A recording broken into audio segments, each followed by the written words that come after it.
माझे नाव स्वपान विश्वनाथ कळमकर, वय 71, मी राहणार लासूर स्टेशन। मला सुरुवातीला पायाला थोडा त्रास व्हायला लागला आणि हाताला थोड्या मुंग्या यायला लागल्या, म्हणून मी थोडंसं नस दाबणे वगैरे वगैरे प्रयत्न केले। तर 3-4 महिन्यामध्ये मला कुठलाही आराम पडला नाही। माझं पोटापासून तर खाली तळपायापर्यंत पूर्ण पाय बधीर झाले होते, पोट अर्ध बधीर झालं होतं। त्यामुळे मला कुठल्या कळा वगैरे काही समजत नव्हत्या आणि पायाला कुठलीही सहनशीलता म्हणजे राहिलेली नव्हती।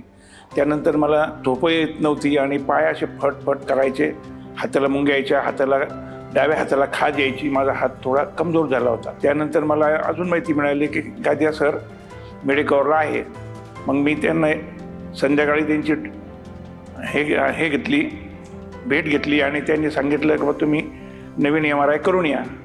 मग मी पुन्हा नवीन MRI करून त्यांना 21 तारखेला 21/7 दवाखान्यात ॲडमिट झालो।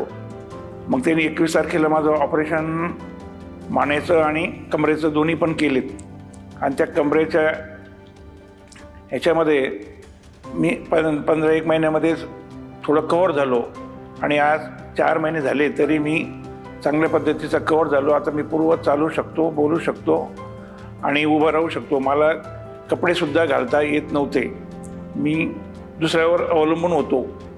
जेवणसुद्धा 1 महिना मला दुसऱ्याच्या मार्फत करावं लागलं, पण आज मी सगळं स्वतः स्वयंभूत माझं स्वतःचं काम करू शकतो। कपडेसुद्धा स्वतः मी घालू शकतो आणि गाडीत बसून प्रवासही करू शकतो। आणि दुसरी गोष्ट, गादिया सरांचं म्हणजे मला फारच जिव्हाळा मिळाला।